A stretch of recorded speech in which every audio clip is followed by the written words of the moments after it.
Okay, so in our last football career video, we looked at Hernan Crespo, and now we're going to look at one of his former Chelsea teammates. Yes, they were technically teammates at Chelsea because they were both Chelsea players at the same time, Andriy Shevchenko. Now, they didn't actually play together at Chelsea because, well, Hernan Crespo was out on loan when Andriy Shevchenko was signed, but they were both technically Chelsea players at the same time.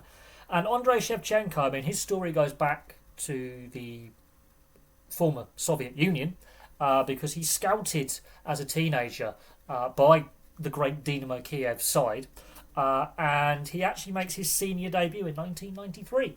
He would actually split his time at Dynamo Kyiv between the senior side and the B team, so the reserves, because the reserves also played in competitive matches. Between 93 and 96, he played 51 matches in the reserves and scored 16 goals. He would play 117 games between 93 and 1999 at Dynamo Kyiv in the main squad and score 60 goals. He would also have a lot of success domestically with Dynamo Kyiv as a player, especially in the 90s. Dynamo Kyiv side in the 90s was still a world-class side even after the collapse of the Soviet Union. And it's his time at Dynamo Kyiv where AC Milan decide, because it is a risk, but they see this young striker whose strike partner is Sergei Rebrov, these two young strikers, and they decide to go with Andriy Shevchenko. Rebrov would end up at Tottenham Hotspur, Shevchenko would end up at AC Milan. And at AC Milan between 1999 and 2006, this is where he makes his name. This is where a lot of people remember him playing. 208 games, 127 goals. Fantastic player.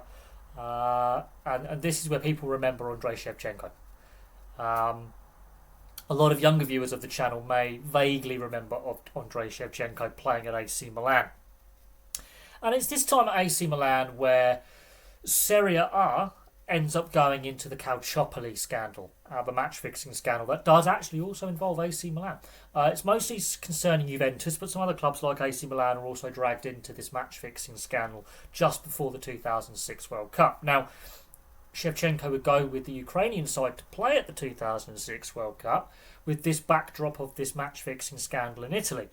And it's at this time he completes his transfer to Chelsea. Now, his time at Chelsea, he only plays the 48 games, scores the 9 goals between 2006 and 2009. And many people believe this is a move because of Roman Abramovich, the owner of Chelsea, is personal friends with Shevchenko and wants to bring his friend in with the Chelsea project at the time. And a lot of people say he's past his best at Chelsea. He would spend his last year at Chelsea actually on loan at AC Milan again, where he would play 18 games for a season, before in 2009 to 2012 going back to Dynamo Kyiv to play a further 55 games, scoring 23 more goals. In total, in his career, he played 497 games, scoring 235 goals. And it is his time, his first spell at AC Milan, where he is potentially one of the best players in the world. No shadow of a doubt. Lethal striker, but also not only was he a striker in the box, he could score from distance, and he was also brilliant with his build-up play as well. He could bring other players into play as well, and was part of a very, very good AC Milan side, playing a couple of Champions League finals.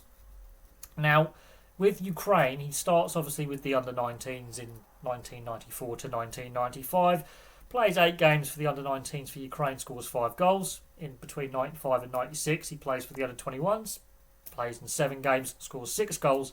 But it's between 1995 and 2012 where he plays 111 times for Ukraine, scoring 48 goals. He obviously appeared at the 2006 World Cup and at the Euros in 2012, where he obviously, that is the end of his career. He retires at the end of that tournament. He went into management. He did manage Ukraine between 2016 and 2021. He also managed Genova in Serie A between 2021 and 2022. So he's dabbled a little bit in management as well. But then you've got to look at the personal honours he has, like the team honours and then his personal honours. I picked out some of his personal honours, but you look at it, the success he had as a player. With Dynamo Kyiv, he won the league 5 times. He won the Ukrainian Super Cup, the Ukrainian Cup 3 times, and an old competition called the CIS Cup, which he also won 3 times, which is basically the former Soviet Union version of the FA Cup. Following the breakdown of communism and the independence of all the Soviet republics, a lot of their clubs played in a competition called the CIS Cup. He won that 3 times as well. With AC Milan, it's very interesting. He spends a long time at AC Milan, 7 years. He wins the Serie A title just the once, which I found amazing. The Coppa Italia just the once, which I also found amazing. The Supercoppa Italiana just the once. The Champions League just the once. And the UEFA Super Cup just the once. And that was a stacked AC Milan side. And you look at it, you think that's a lot of success, but then you look at, the fact he only won the league title once with AC Milan, to me, is ridiculous. Only winning the Coppa Italia once with AC Milan is ridiculous. I actually thought he won more silverware with AC Milan, considering the length of time he was there and just how good that AC Milan side was. Played in back-to-back Champions League finals, obviously famously the famous final against Liverpool in Istanbul in 2005. He played in that final, but the year before he wins the final. With Chelsea, he only wins the FA Cup and the League Cup in his time at Chelsea. This is a period at Chelsea where the Mourinho era has ended, and we're starting to see Abramovich recycle managers quite a bit. This is where Chelsea are starting, while they're still being successful, they're going through managers at this point, which also I think impacted his time at Chelsea. Yes, he's on the second half of his career, and a lot of people said he was done. He said, a fair few years left in his career at that point at Chelsea, but he is in the second half of his career. And I just don't think Shevchenko at Chelsea at that time, while he had a brief stint there, a lot of people said he should have come to England earlier, and maybe that is right. Sergei Rebrov, obviously his famous teammate from Dynimo Kyiv, did come to the English game earlier in his career. He's very fondly remembered by Tottenham fans for his spell. But a lot of people were saying at Chelsea he's come too late. The style of play and the pace of the English game week in, week out is significantly different to the Italian game where he's really made his name. And he would go back on loan to AC Milan. He would finish his career at Dynamo Kyiv, but they're not the same side that he rejoins that they were in the 90s when they were dominating Ukrainian football and were still a force in European football. They would go on lengthy European runs. Now, on a personal level, he was the Ballon d'Or winner in 2004. He was voted the best player in 2004. He was also a 5-time Ukrainian Footballer of the Year, and he was the top scorer in the UEFA Champions League twice. Yeah, he top scored in the Champions League twice. So, on an individual note, he won the Ballon d'Or at the peak of his powers in 2004. It is amazing, though, how quickly his career just went off a cliff and the pace left him and his goal scoring dropped off.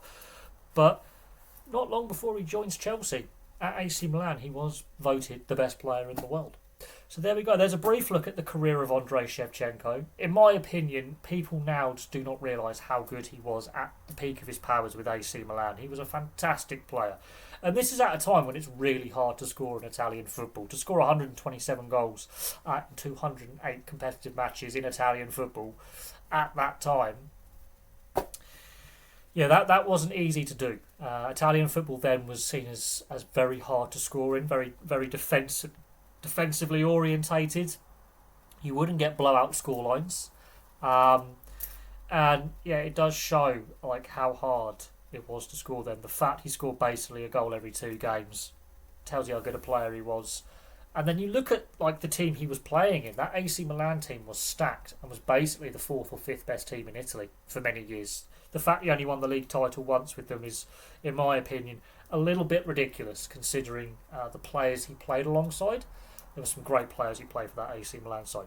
But there we go. Thank you very much for watching. Place your thoughts on the career of Andriy Shevchenko in the comment section below.